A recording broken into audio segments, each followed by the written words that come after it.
Qui veut gagner des rayons vous est présenté par La Nouvelle Quête de Rabelais, le dernier roman de Jean-Noël Delétang. C'est Maître Jeannot. Un roman aux éditions Moisson Noire.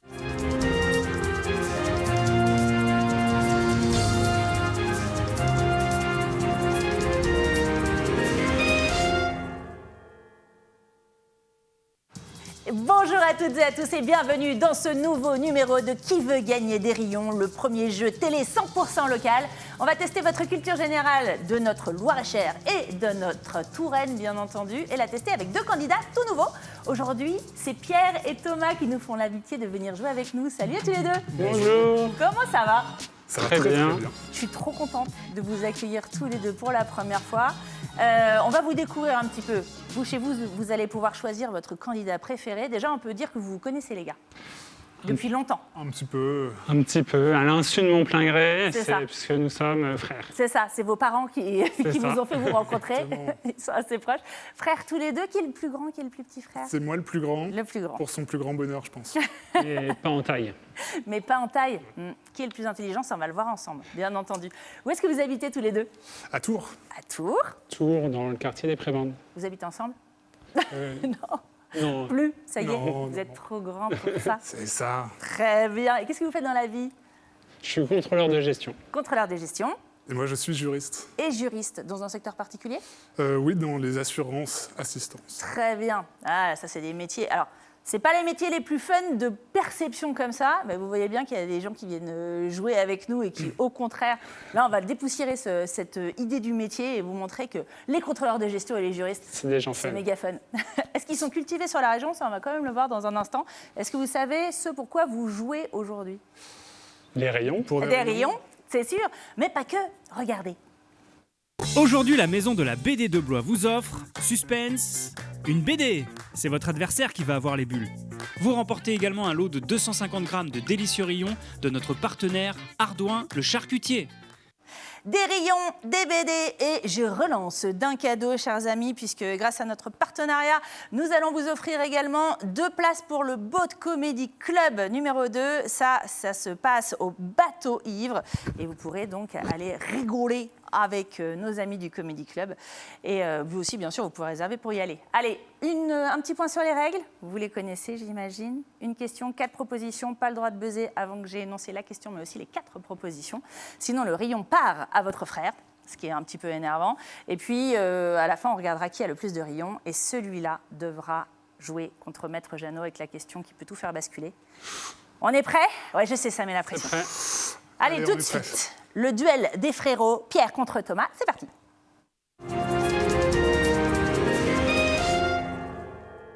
Et une première question, chers amis, dans la catégorie villes et villages. Que vont devoir faire les habitants de Touraine et de Loir-et-Cher en mars 2026? A. Apprendre à danser la samba pour fêter l'arrivée du printemps. B. Changer obligatoirement de département pendant le week-end. C. Voter pour élire leur nouveau maire. Ou D. Passer un test sportif pour représenter la région au prochain JO. Et c'est Thomas le plus rapide. Je pense que c'est la réponse C. La réponse C. Voter pour élire leur nouveau maire. Vous en pensez quoi, vous, Pierre? je suis d'accord. Vous aurez dit pareil. Dommage, parce que moi, alors, j'attends, là, je regarderai les JO, je peux vous dire, c'est le jour où on tire au sort les représentants de chaque catégorie dans la population. Je pense que là, ce serait le vrai esprit olympique. C'est une très bonne réponse, Thomas. C'est voter pour élire leur nouveau maire. En mars prochain, les habitants vont être appelés aux urnes et élire leur maire et conseillers municipaux. Bien sûr, inscrivez-vous sur les listes, je crois que c'est juste la fin. Voici une deuxième question, et c'est une question géographie, chers amis. Laquelle de ces forêts n'est pas située en Indre-et-Loire? Est-ce A, la forêt de Loches, B, la forêt d'Amboise, C, la forêt de Chinon ou D, la forêt de Sologne? C'est Pierre cette fois. La forêt de Sologne. La forêt de Sologne. Elle est où, la forêt de Sologne? La Loir-et-Cher. En Loir-et-Cher, le gars est pas coinçable. C'est une excellente réponse du deuxième frère Pierre. La forêt de Sologne se trouve bien sûr en Loir-et-Cher. Vous avez vu comment je vous aborde gentiment avec Ça des va, questions pour l'instant, faciles? ça va. Ouais. Ouais. Surtout qu'il a travaillé le Loir-et-Cher. C'est vrai. Que le Loir-et-Cher exclusivement. Tu fais des fiches. Oui, des fiches. Spécialiste de l'histoire du Loir-et-Cher de 1872 à 1876. Ah, c'est précis. Ça va. C'est très niche. Bien sûr. Allez, tout de suite, on continue. Ça va se corser un petit peu avec cette troisième question. Je vais aussi chez vous la question patrimoine. Que trouve-t-on au 2e étage du château de Chambord? Tiens, pour les spécialistes de Loir-et-Cher. A. Stéphane Bern. B, une salle de sport Renaissance avec Altérant Tuffeau.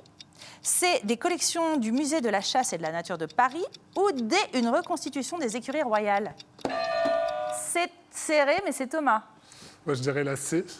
La C, des collections du musée de la chasse et de la nature de Paris. Oui, Oui. Ça sent le oui assuré, tu sais. bien sûr. tout à Oui. fait. Sans la confiance. Bien sûr. Totale confiance. C'était hors de mes fiches. Ah, hors de fiche, je comprends. Vous auriez dit quoi, vous, Pierre? J'aurais dit la C aussi. La C aussi. C'est une très bonne réponse, les amis. Regardez-moi ça. Et oui, regardez notre François Sommer, pilote d'avion et fan de chasse, qui était aussi photographe, comme on le voit sur les photos. C'est lui qui a fait don de cette collection qui est accueillie à Chambord au 2e étage. 200 œuvres de ces collections de François et Jacqueline Sommer, des peintures, des tapisseries d'art, etc. Le reste des collections est présenté à la Fondation de la chasse et de la nature de Paris. C'est un partenariat qui dure depuis longtemps. Voici une 4e question, une question archive actu. À Amboise, des archéologues ont mené en janvier 2026 des fouilles sur la terrasse du château. Quelles découvertes ont-ils peut-être fait?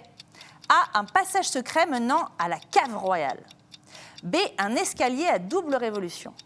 C, une piste de danse pour bal masqué. Ou D, un prototype d'ascenseur datant de la Renaissance. C'est Pierre. Je dirais la réponse A, le passage secret menant à la cave. Voilà, la cave. Parce que bien sûr, Ouais, ça affiche évidemment. sec Amboise. J'ai vu Thomas qui regardait les réponses s'afficher en disant genre, rien n'a l'air plausible. Non, l'ascenseur aurait été fun, mais bon, Ouais, on moi, ne je savait trouvais pas ça cool. s'amuser à Amboise, tant pis. Bah attends, en même temps, il y avait Léonard de Vinci. Il a inventé l'hélico, pourquoi pas l'ascenseur? Exact. Ça réfléchit sec. Eh ben, pas de bonne réponse pour Pierre, c'était Ah. pas ça. Et voilà. Vous auriez dit, vous, l'ascenseur, Thomas? Oui. L'ascenseur. Ouais, c'était pas l'ascenseur. C'est l'escalier à double révolution, figurez-vous. Un escalier comme celui de Chambord, selon d'anciens plans et une gravure du XVIIIe siècle. Une tour aujourd'hui disparue aurait abrité cet escalier à double révolution. Et si c'était confirmé, ça voudrait dire qu'il était antérieur à celui de Chambord. Regardez ce reportage. À la fois pour comprendre les couches, les actions qui ont détruit cet escalier, mais aussi les actions qui ont permis sa construction, et aussi ce que l'escalier a détruit lui-même en s'installant ici. Ces fouilles s'inscrivent dans le cadre d'une étude menée par l'universitaire tourangelle Lucie Gauguin. Elle s'intéresse aux escaliers à double révolution, dont le plus célèbre est celui de Chambord.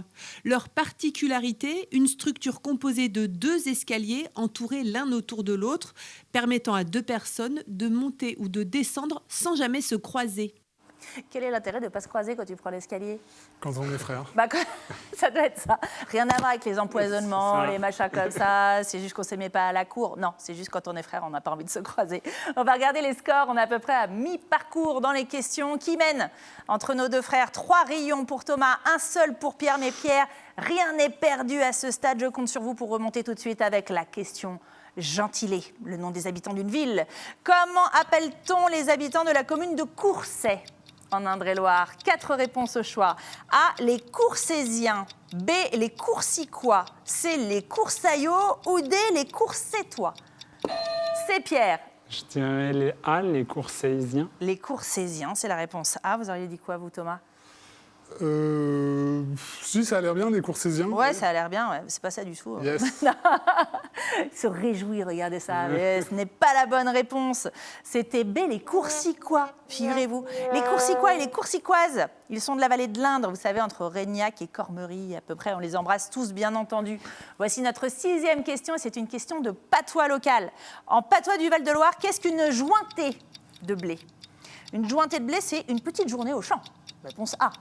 C'est une poignée de blé, réponse B. C'est une paille de blé, réponse C. Ou c'est la danse traditionnelle de célébration des moissons, réponse D. Et c'est Thomas. Une poignée.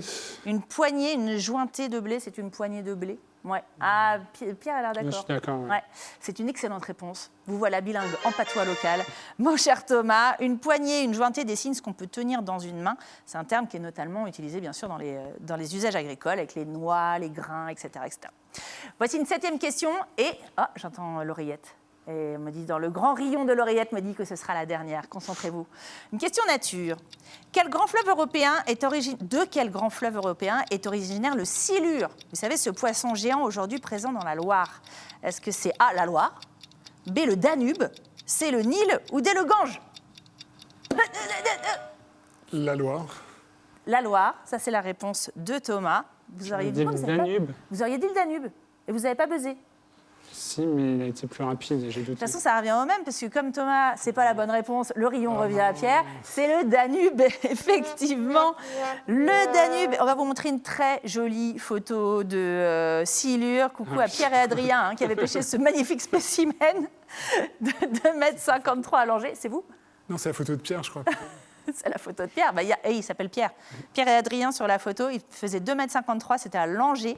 Le silure, je vous fais un petit peu de cours didactique. Le Silurus glanis est un poisson d'eau douce originaire d'Europe de l'Est et notamment du bassin du Danube. En France, il a été introduit pour la première fois en 1851, pas loin de votre expertise Loir-et-Cher, hein. C'est ça. Notamment pour les bassins de Versailles. Figurez-vous, on reste dans les châteaux. Et voilà pour notre duel. On s'arrête là. On en est où, du coup? On arrête les compteurs. Quel frère va aller en finale? 5 rayons pour Thomas et 2 rayons pour Pierre. Pierre, vous n'avez plus qu'à vous relaxer. Maintenant, ce qui va se jouer n'est plus entre vos mains. C'est bon. Par contre, Thomas, on ne va pas se relaxer du tout. Là, c'est le moment où on met tout, puisqu'il faut se concentrer et faire face à Maître Jeannot. Il est flippant, je sais. Vous allez voir le charisme qui se dégage de cet homme est assez insupportable. Mais je sais que vous êtes prêts, vous êtes à la hauteur. C'est bon? Allez. Allez, tout de suite, on écoute Maître Jeannot et la question qui vaut 5 rayons. Bonsoir. Quel était le thème des derniers rendez-vous de l'histoire à Blois? A. La France. B. La guerre. C. Le Moyen-Orient. Ou D. Les paysans. Regardez, ça, c'est la tête de quelqu'un qui est tout à fait sûr de lui. Je dirais la réponse B. La guerre, Guerre. c'est ça? On a A, la France, B, la guerre, C, le Moyen-Orient, D, les Ouais, la paysans. guerre. On reste sur la guerre, c'est bon. Pierre, on dit rien. Je sais pas. On ne dit rien. Bon, on ne sait pas, donc de toute façon, on ne dit rien. Est-ce la bonne réponse au grand dieu des rayons, Maître Jeannot? On vous écoute. La France, toujours la France. Réponse A. Oh là là, ça fait flipper, ouais. La France, c'est perdu Oh non. pour Thomas, c'est donc gagné pour Pierre. Et ça, c'est toujours la bonne nouvelle. Toujours la gloire familiale. C'est bon, l'honneur C'est bon. familial est sauf, c'est parfait. Très bien, bon bah c'est super. On va se retrouver bientôt pour un nouveau duel, mais moi en tout cas c'était un plaisir de jouer avec vous. Vous avez passé un bon moment? Ouais, Oui, c'est merci super, beaucoup. merci beaucoup. Trop bien, regardez comme il a quand même la ouage, Thomas, même s'il a perdu, mais parce qu'il Non. sait qu'il va avoir l'occasion de se Je suis venger un de dégoûté, ces mais- quatre. Il est dégoûté. Faites comme Thomas, faites comme Pierre. Si vous êtes aussi un frère de Thomas et Pierre, venez jouer. Le QR code s'affiche ici sur votre écran. N'hésitez pas à le flasher avec votre téléphone ou bien vous nous appelez 02 47 60 63 00 et vous dites bonjour à Clara de ma part. Allez, passez une bonne journée sur Val de Loire TV. Salut!